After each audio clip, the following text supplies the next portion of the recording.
What's going on, guys? Motonosity here, and got another first ride today on one of the fastest motorcycles you will ever see. It's not the H2R, but it is the H2. This is Do It With Dan's H2. If you're unfamiliar with him, I'll link his channel down in the description. But he was so gracious as to let me ride it today, and I am thrilled. Easily the most powerful bike that I have ever graced my butt cheeks with. Dan left me here with this awesome machine, and we're gonna take it for a ride today. Got it turned on. The gauge cluster on this thing, not gonna lie, like I love the digital gauges that are on a lot of the newer bikes, like the R1, the Panigale that's had the digital gauge for a long time, with like the full like screen with everything on there. I love those, but I really like this one. All the little icons are on the outside. This thing tripped me out when I first saw it, but all we got to do is it's like a little slider start button. Very convenient. Woo! That sound, baby. Dan has a Brock's Performance exhaust on here. The bike has been reflashed, and it's got a power commander. Those are all the performance mod he says he's got on there. A few cosmetic things here and there that I'll mention, but the main experience here is riding this thing. And oh, we need fuel. Oh, jeez. So Dan mentioned that he mentioned that the throttle is very sensitive, and I can confirm that is the case. Now I'm gonna take it like hardcore easy. Like you guys saw me on you guys saw me on the electric bike, the Zero. I chilled on that thing in eco mode to start. If anything needs an eco mode, a gentle mode, it's this.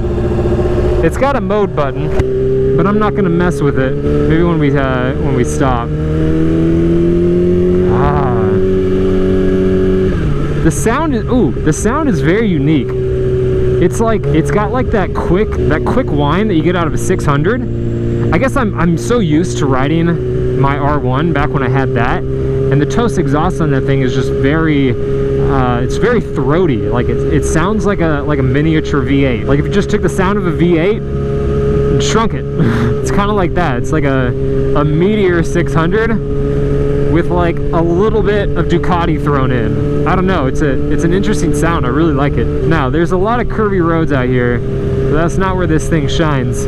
It's also not where I want to be. I'm not about to toss this thing out into the grass around a corner, because literally that's how it feels. If I like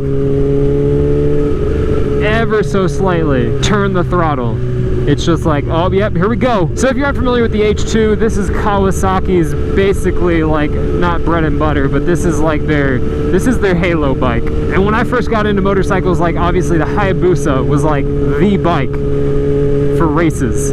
Like if you were talking about drag racing bikes, it was the Hayabusa. And then a few years ago, Kawasaki came onto the scene with the H2. It's a 1000cc supercharged bike from the factory, and Dan has dynoed this thing with the performance mod that he's done. It's putting down 240 horsepower to the wheel. My R6 makes about 110, 115, somewhere in that range. Alright, jeez. It's like it doesn't want me to shift. It's like, why are you shifting so low? Let me find a gas station first. It's heavy, that's for sure. I think Dan mentioned it's about 500 pounds. God, I'm barely even turning that throttle. All right, here we go. This is the weirdest. There's so many freaking buttons on this thing. Weirdest placement for a turn signal. I gotta show you guys this. Nope. Can you go into neutral, please? There we go. All right, and off. Okay. Let's fill this up first. Unlock. No car wash. Thank you. I don't know how many gallons this tank takes though. A lot less than I thought. And let's make sure we don't drip. Boom. Good to go. Now we can go have some fun. Now at idle, it's not as loud as my R1, so that's not necessarily a bad thing. This thing is so freaking wide though. Like I thought my R1 was wide. Like my knees on that thing ran into the fairings. On this, let me show this to you. Gotta find neutral again. Nope, nope, where's neutral? Nope, that's not it. There we go. Look how far this case sticks out. Then he's got a cover on top of it that sticks out another probably half, 3/4 inch from the case. And I mean, this is pretty far out here too, but this is insane. Look at all these buttons. So like, we got like a D-pad over here to freaking play video games on this screen or something. There's like a few different modes back here for the headlights. Got up and down arrows, left and right. These turn signals. No, this doesn't go up or down, so that's okay, just turn signals. Start, mode, got an Öhlins steering stabilizer. That's probably a good idea. All right, let's go.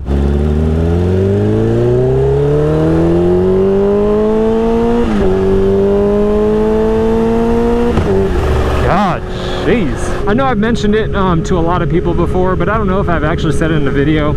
I'm not a huge fan of the H2, but not for what it is. I just don't really care for the look, and honestly, I am a little bit scared of it. I think with this kind of bike, you kind of have to have a little bit of tear to keep you in check, because this thing is not fooling around. But yeah, one of the main reasons that I got rid of my R1 was just because I didn't want such a heavy bike.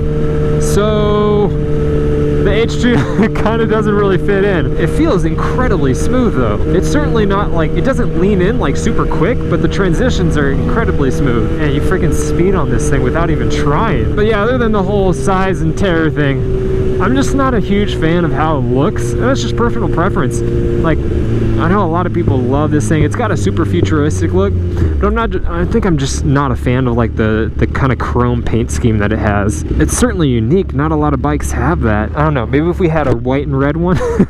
I'm just kidding, not really. I'm just not a huge fan of the lines. Honestly, this is the weirdest thing. Like the shape of this, it looks just like the Ninja 400. And I know the Ninja 400 gets a lot of its looks from this bike, but it's just kind of weird to see this after riding the 400. This thing gets really hot really fast. Even riding this thing after a few minutes, it still freaking terrifies me.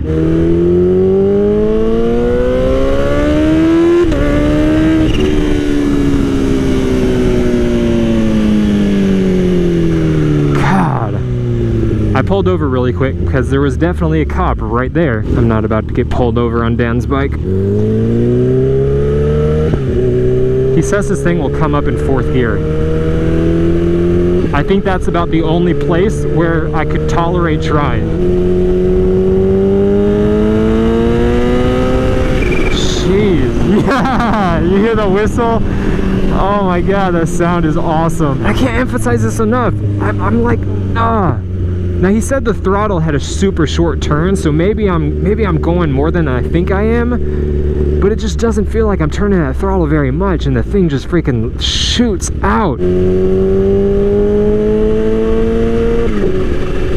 That sound, man, it just builds up. It's like letting you know what you're just getting into.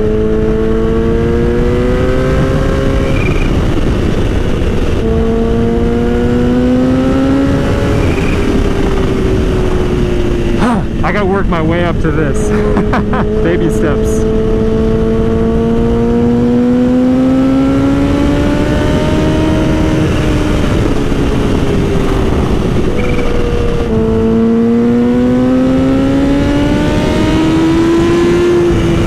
My God. That was a $120 in like half the RPM range. Quarter of the RPM range. Huh, I need to get a little breather in. Holy crap, dude.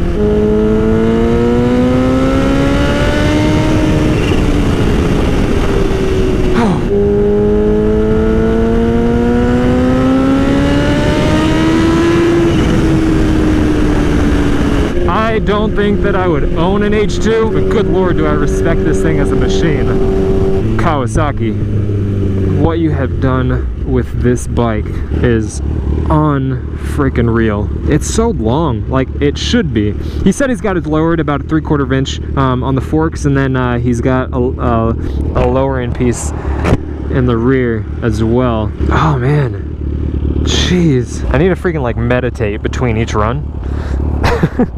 If you can even call what I've done runs, I barely even touched the thing.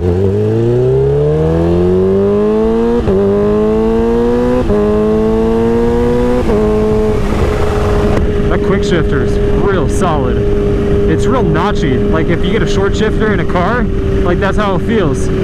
Super clean shifts.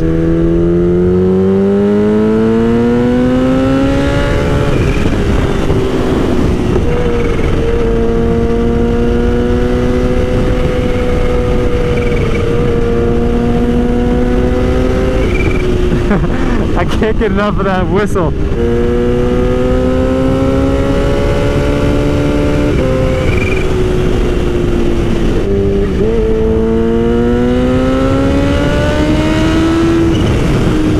Oh man, just the freaking acceleration is so smooth. Like you get on it, and I'm not like hammering it because I want to ramp up a little bit on it, but it just the power band. And he said he's got his re-flash, so I imagine this is probably leveled out pretty nicely. I don't know how it is completely stock, but how it is now, the power comes on so good. Like it's super linear.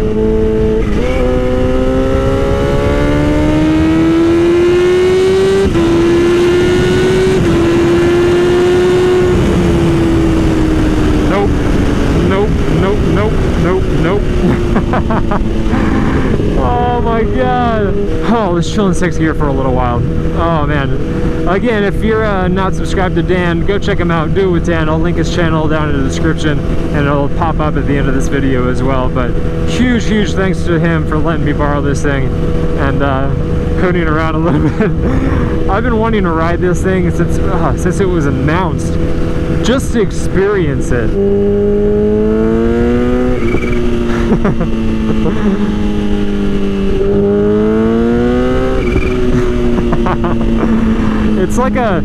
It's just a happiness throttle.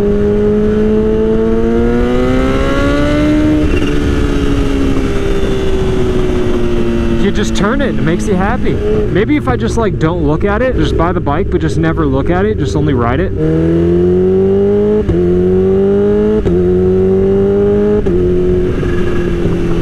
I love that quick shifter, man.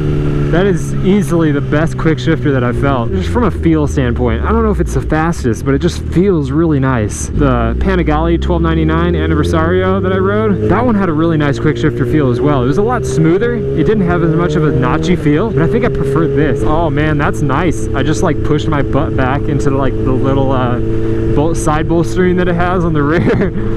That feels really nice. You got a little enclosure for your booty. Oh dude, that's like, oh that's nice.